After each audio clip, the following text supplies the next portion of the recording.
Tonight, the investigation is zeroing in on who could be behind all this trouble. And the wording in those emails is providing some clues. KPIX 5's Melissa Kane spoke to our FBI security analyst about the threats and why they may be happening now. Melissa?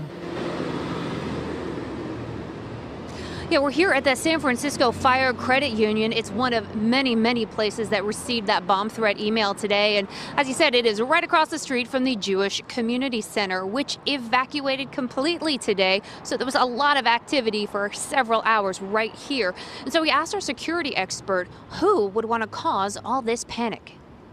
Thing that went through my mind was there was a recent attack or, the shooting in Paris. KPIX 5 security expert Jeff Harp is a former FBI assistant special agent in charge of San Francisco.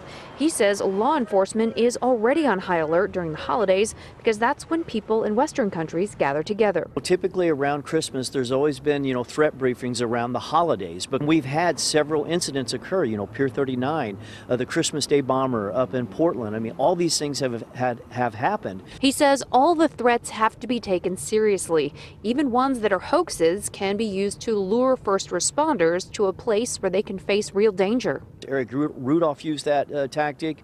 Other people have used that tactic, and when they've made bombs, they've had secondary devices that target first responders. And while we don't know who sent the emails, the language indicates the writer is from another country.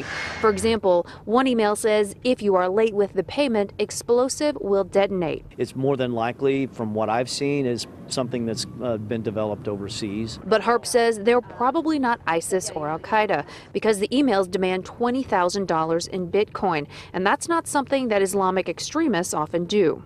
And while he's glad there have been no actual bombs, these threats are still dangerous. What comes to my mind is that law enforcement is now occupied doing something dealing with a hoax when there's real crime being committed.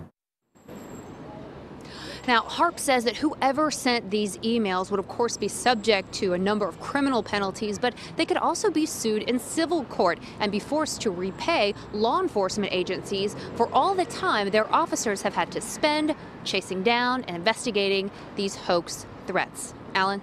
Absolutely. A lot of resources used today. Melissa, thanks so much.